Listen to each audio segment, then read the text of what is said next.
next we can see the illustration 35. Illustration 35 തന്നിരിക്കുന്നത് രണ്ട് പ്രോഡക്റ്റുകൾ തന്നിട്ടുണ്ട്, product A, product B, and അതിൽ പർട്ടിക്കുലേഴ്സിൽ തന്നിരിക്കുന്നത് ഡയറക്റ്റ് മെറ്റീരിയൽ ഒരു യൂണിറ്റിന് ഒരു കിലോയ്ക്ക് 20 റുപ്പീസാണ് വില. ആൻഡ് പ്രോഡക്റ്റ് എക്ക് വേണ്ടി റുപ്പീസാണ് തന്നിരിക്കുന്നത്. Product per unit of product B, per unit of product A തന്നിരിക്കുന്നത് എന്താണ്? ഓരോ പ്രോഡക്റ്റ് എക്കും പ്രോഡക്റ്റ് ബിക്കും വേണ്ടി എത്ര രൂപയുടെ direct material, direct labour, variable overheads ഒക്കെ വേണ്ടി വന്നിട്ടുണ്ട്. ഓക്കെ, സോ ഡയറക്റ്റ് മെറ്റീരിയൽ ഇവിടെ നിങ്ങൾ ശ്രദ്ധിക്കേണ്ടത്, ഡയറക്റ്റ് മെറ്റീരിയലിൻ്റെ കോസ്റ്റ് എന്ന് പറയുന്നത് 1 കിലോയ്ക്ക് 20 രൂപയാണ്. ആൻഡ് പ്രോഡക്റ്റ് എക്ക് വേണ്ടി എത്ര രൂപയുടെ മെറ്റീരിയൽ യൂസ് ചെയ്തിട്ടുണ്ട്? 80 റുപ്പീസിൻ്റെ മെറ്റീരിയൽ യൂസ് ചെയ്തിട്ടുണ്ട്. 80 റുപ്പീസിൻ്റെ മെറ്റീരിയൽ യൂസ് ചെയ്തിട്ടുണ്ട്. 1 കിലോയ്ക്ക് 20 രൂപയാണെങ്കിൽ എത്ര കിലോ മെറ്റീരിയൽ യൂസ് ചെയ്തിട്ടുണ്ടാവും? 80/20. And in the case of product B, product B, 320 divided by 20, that comes 60. Okay, അപ്പോൾ പ്രോഡക്റ്റ് എക്ക് വേണ്ടി 4 kg പ്രോഡക്റ്റ് ബിക്ക് വേണ്ടി 16 kg റോ മെറ്റീരിയൽ ആവശ്യമാണ്. ദെൻ ഡയറക്റ്റ് ലേബറിന് 1 മണിക്കൂർ വർക്ക് ചെയ്താൽ 10 രൂപയാണ് കൊടുക്കുന്നത്. ഓക്കെ, ആൻഡ് പ്രോഡക്റ്റ് എക്ക് വേണ്ടി എത്ര രൂപ കൊടുത്തിട്ടുണ്ട്? 100 റുപ്പീസ് കൊടുത്തിട്ടുണ്ട്. ഓക്കെ, പ്രോഡക്റ്റ് ബിക്ക് വേണ്ടി 200 റുപ്പീസ് കൊടുത്തിട്ടുണ്ട്. So this means that for product A the labor hours worked will be 10 hours, and for product B എത്ര hours വർക്ക് ചെയ്തിട്ടുണ്ടാവും?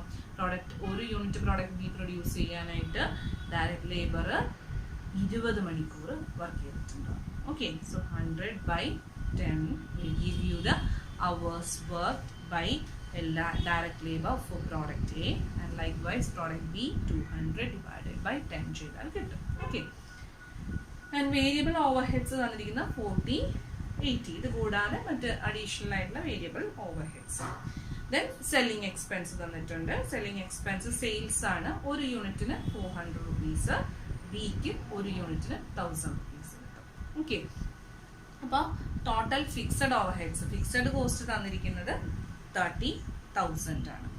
ഓക്കെ, ഫിക്സഡ് കോസ്റ്റിൻ്റെ കാര്യം നമ്മളിവിടെ കണക്കിലെടുക്കേണ്ട കാര്യമില്ല. കാരണം key factor or limiting factor തരുമ്പോൾ നമുക്ക് എവിടെ വരെ ചെയ്താൽ മതി? കോൺട്രിബ്യൂഷൻ വരെ ചെയ്താൽ മതി. കാരണം കോൺട്രിബ്യൂഷൻ പെർ ലിമിറ്റിംഗ് ഫാക്ടർ അനുസരിച്ചാണ് നമ്മൾ എന്ത് ചെയ്യുന്നത്? പ്രോഫിറ്റബിലിറ്റി നിശ്ചയിക്കുന്നത്, ഏത് പ്രോഡക്റ്റ് വേണമെന്ന് നിശ്ചയിക്കുന്നത്. Okay, so items relating to fixed overhead is not relevant for this question. And നമ്മൾ കോൺട്രിബ്യൂഷൻ എടുക്കുന്നത് സെയിൽസ് മൈനസ് വേരിയബിൾ കോസ്റ്റ് ആണ്. Okay, so you can do it by your own. That is product A, product ബിയുടെ എത്രയായിരിക്കും എന്ത് കിട്ടുന്നത്? Contribution കിട്ടുന്നത്. Product എയുടേത് നേരത്തെ വരച്ചതുപോലെ product എക്ക് 2 കോളംസ് പ്രൊവൈഡ് ചെയ്യുക, പ്രോഡക്റ്റ് ബിക്ക് 2 കോളംസ് പ്രൊവൈഡ് ചെയ്യുക. ആൻഡ് പ്രോഡക്റ്റ് എയുടെ ഔട്ടർ കോളത്തിൽ അതിൽ നിന്ന് കിട്ടുന്ന സെല്ലിംഗ് പ്രൈസും, ദെൻ ഇന്നർ കോളത്തിൽ ആൻഡ് അതിൽ വേരിയബിൾ ഓവർഹെഡ്സും ആഡ് ചെയ്തിട്ട് മൈനസ് ചെയ്ത് you can calculate the contribution per unit. Okay, so this will be the contribution statement. By deducting direct material, direct labor, variable overheads from the sales, we can get contribution per unit. And next ഇനി ചെയ്യേണ്ടത് എന്താണ്? ഈ product എയുടെയും product ബിയുടെയും contribution per unit കിട്ടി. And കോൺട്രിബ്യൂഷനെ limiting factor വെച്ചിട്ട് divide ചെയ്യണം. ഓക്കെ, ഓക്കെ, നെക്സ്റ്റ് നമുക്ക് തന്നിരിക്കുന്ന comment on the profitability of each product. ഏത് പ്രോഡക്റ്റാണ് മോർ പ്രോഫിറ്റബിൾ എന്ന് ചോദിച്ചിരിക്കുന്നത്? 2 സിറ്റുവേഷൻസ് തന്നിട്ടുണ്ട്. In the case of inadequate supply of raw material, when the production capacity or labor supply is limited. Okay, so first we can see in the condition of inadequate supply of raw material. Raw material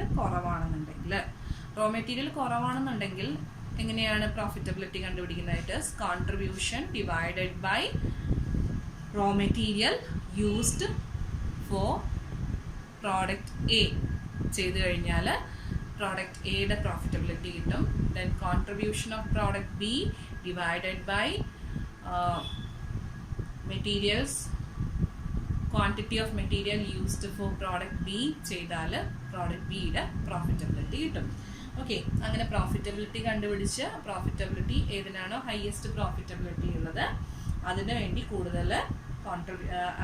കൂടുതൽ importance കൊടുക്കുന്നതായിരിക്കും നല്ലത്. Okay, so let me see the contribution. We know that contribution of product A and B, contribution per unit is what നമ്മൾ നേരത്തെ കണ്ടുപിടിച്ചത് 180 and 400. Contribution per യൂണിറ്റിനെ എന്ത് വെച്ചിട്ടാണ് divide ചെയ്യേണ്ടത്? It is divided by the material used, quantity of material used per unit. ഒരു യൂണിറ്റിന് വേണ്ടി എത്ര ക്വാണ്ടിറ്റി മെറ്റീരിയൽ യൂസ് ചെയ്യുന്നുണ്ട്.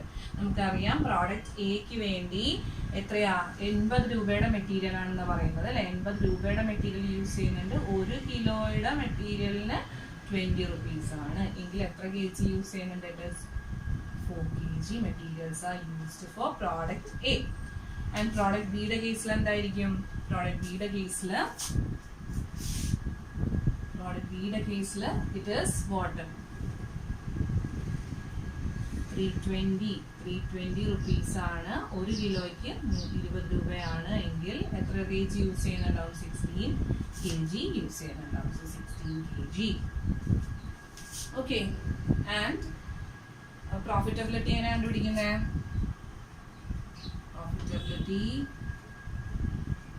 Equal to contribution per unit divided by material used for product A ആണെന്നുണ്ടെങ്കിൽ എന്തായിരിക്കും? 180 divided by 4 and here it is 400 divided by 16 becomes 45 and 25 rupees. So which product is better?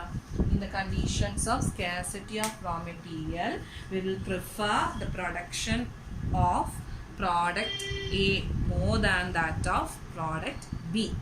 ഇതുപോലെ തന്നെ നിങ്ങൾക്ക് profitability statement of A and B for labour hours can also be calculated. Contribution margin എത്രയാണെന്നറിയാം? 180, 400. And next നിങ്ങൾ എന്താ നോക്കേണ്ടത്? hours, labor hours per unit of material A, material B കണ്ടുപിടിക്കുക. Then you can find the profitability. The profitability will be 18 and 20 in the case of inadequate supply of labors. And labor ആണ് shortage എങ്കിൽ അപ്പോൾ 18 and 20 ആവുമ്പോൾ ഏതായിരിക്കും നല്ലത്? Product ബിയുടെ production കൂടുതൽ നടത്തുന്നതായിരിക്കും നല്ലത് in the case of inadequate supply of labors. Okay, so do the balance part of this problem. Thank you.